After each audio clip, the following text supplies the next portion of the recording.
tech myths that are going around. And guys, we are in 2020 right now, but still there are some of the myths that is going around, and this is very silly to know that still myths are going around. So let's talk them one by one.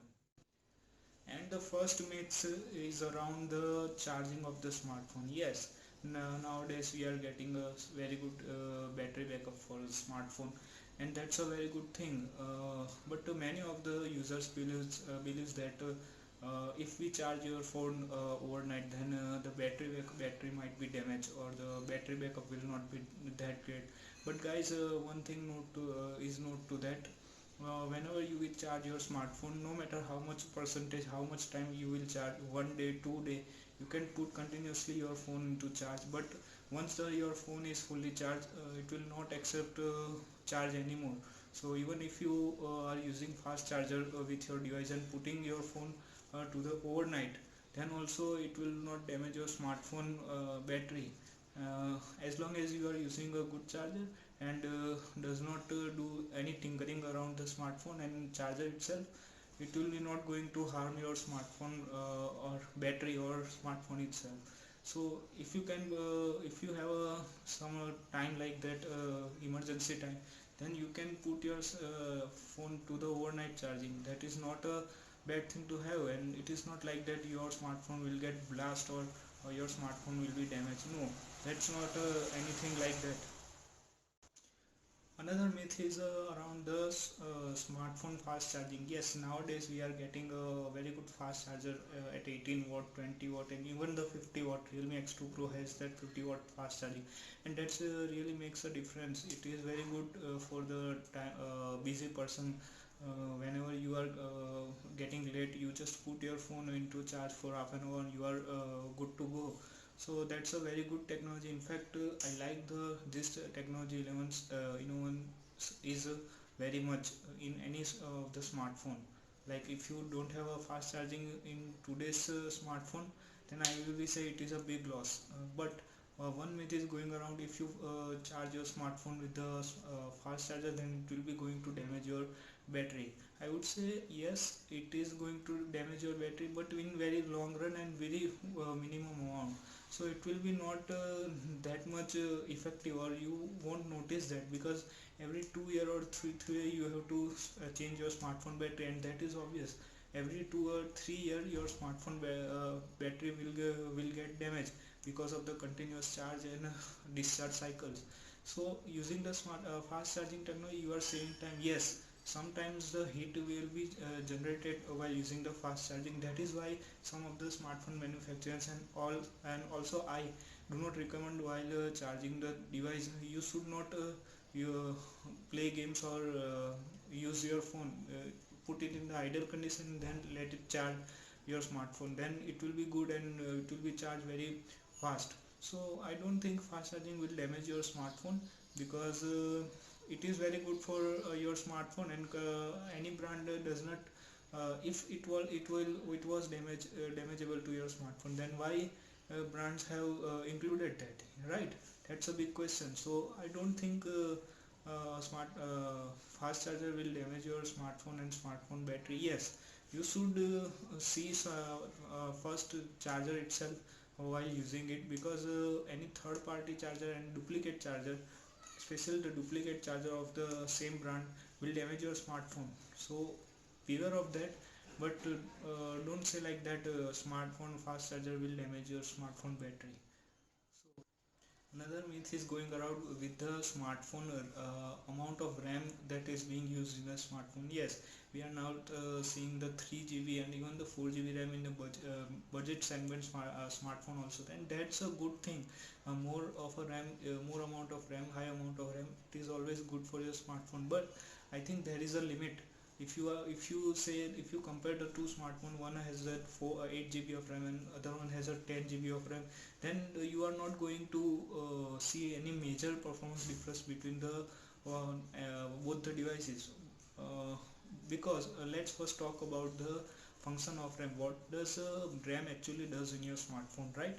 So whenever you tries to open an application, the RAM and you will close the application, then that application will be remains in the background of your smartphone memory and basically in the RAM.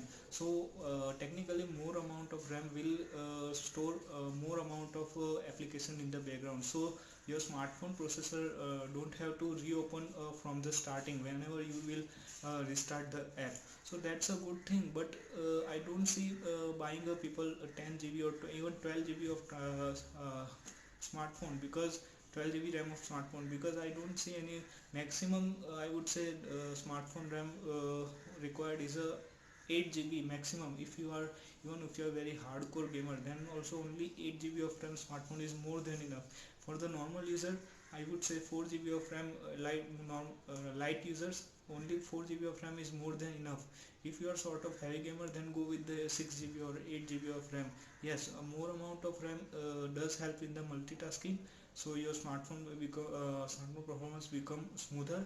But then again, it will be not like that 8 GB of RAM and the 10 GB of RAM. 10 GB of RAM of smartphone will be very faster, and 8 GB of RAM of smartphone will be slower. It will depend on your processor type and the storage type also, which I will be going to discuss in the one of my videos, so stay tuned about that. Another myth is about the smartphone camera megapixel. Yes, nowadays we are seeing that the 64 megapixel camera, 108 megapixel camera, 48 megapixel camera, and yes, more megapixel count will help the smartphone photography. But then again, it will be also depend on the which type of camera sensor is being used, which is the image signal processing, which kind of processor, which kind of a software algorithm is being used, how much well tuned the smartphone software to take this picture to the next level.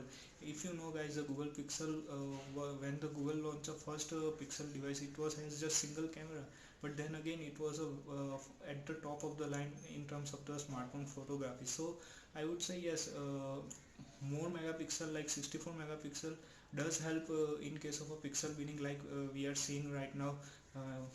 For example, 64 megapixel does take a 4 pic of a 16 megapixel, so eventually it will be a 16 megapixel shots with a 4 picture combined, so it will improve the quality, especially in the low light. But then again, it will be not like that 64 megapixel is always better than the 12 megapixel. So yeah, that's a myth. You have to actually see the smartphone camera performance in real time, and then you have to decide. Otherwise, it will be a very big myth to note that 64 megapixel is always great. Another myth is about incognito mode. People reckon that if we use the incognito mode for the smartphone browsing and even in the laptop or PC browsing, then no one will notice at which site we are going to do internet surfing. Yes, incognito mode and the private browsing does help when you turn on that, but it will only helpful to the extent that you will not be saved your smartphone search history, right, and the browsing history will not be saved. So in that aspect it will help, but you are not hidden from your smartphone internet provider. They know the exact details, which website you are using and which website you are going and which video you are seeing. So I would say incognito mode help, but it is not like that you are hidden from each and everything. Your smartphone internet provider, if you are using the Airtel SIM, then the Airtel will know that from where which site you have download which thing, and which kind of video you are seeing, right? So that's the one thing you have to note. Another smartphone myth is around the smartphone network. Yes, on the top of the or status bar corner, we are seeing that bars regarding the smartphone network, and generally more bars mean the more smartphone, more signal strength. But that is not always the case, because the different smartphone manufacturers decode your smartphone network by different standards. So if the one smartphone has a 2 bars and the another smartphone has a 3 bars, that doesn't mean the 3 bar networks smartphone has a better signal strength. You have to go into the network settings, and then you have to see the network strength. Then you can see you can conclude that yes, this smartphone has a better network network reception in this smartphone has a bad network reception as compared to this. But you have to go into network settings. You can't just say by just seeing the smartphone bars. So that's one thing.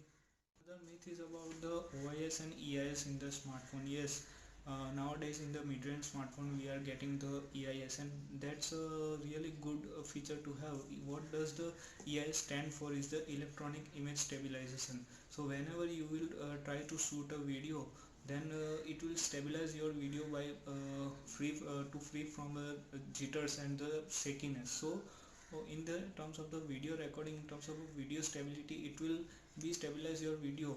But that's not always the case, because the smartphone EIS is only can be done through the software. If you, even if your smartphone do not have EIS, then by the OTA update, if manufacturer wants, then they can provide this feature, and this is very useful. Now if we talk about the OIS, then many people thinks that if your smartphone doesn't have OIS, then it will be provided via the over the air update or software update. But that's not the case, because the OIS is a hardware feature, and that is the reason why OIS is only can be seen on the higher end smartphone, not in the mid-range smartphone, at least for now. So if your smartphone doesn't have OIS, then it will not getting the OIS, that's for sure. So don't expect it to have an OIS via software update. And yes, OIS stand for the optical image stabilization. It will be more efficient way as compared to EIS. It will be more useful in the low light as well as smartphone video recording. But then again, it is a hardware feature and it is expensive feature. That's why smartphone, many of the mid-range smartphone doesn't have it. Another myth is about the smartphone processors. Many of the users think that more processor cores mean the powerful smartphone. For an example, if my smartphone has a octa-core processor and another smartphone has a quad-core processor, then the quad-core processor will be less powerful than the octa-core processor. Yes, in some cases it will be true, but it is not a full truth, because you have to see the smartphone processor architecture, and in how much cores it will be divided. You have to see how much cortex they are having. It is a new cores and it is a old cores, and how much cortex it is divided. So in that case, it can happen that a quad core processor may destroy your octa core smartphone processor. For an example, take the example of Apple bionic chips. Every year when the new Apple processor will be released, named the Apple bionic chips, then it will be very powerful. I think most powerful in the industry till date. Is also very powerful than the Snapdragon flagship processors like 865 and 855, because you have to see that how the actually smartphone processor has divided, how much core it has. For an example, if the smartphone is a octa-core, then you have to see how much core divided for the how much work. I think first 4 core divided for the higher power cores, and the next 4 core divided for the lower power cores. That's the efficiency core. And it may happen that different manufacturers employ different methods to smartphone processors. So that's the one thing you have to note. So guys, these are the smartphone myths and the tech myths that we have covered. I hope you have cleared all your doubts in this video regarding the myths. And if you like this video, found this helpful, then the like, share and subscribe to the channel for the more videos.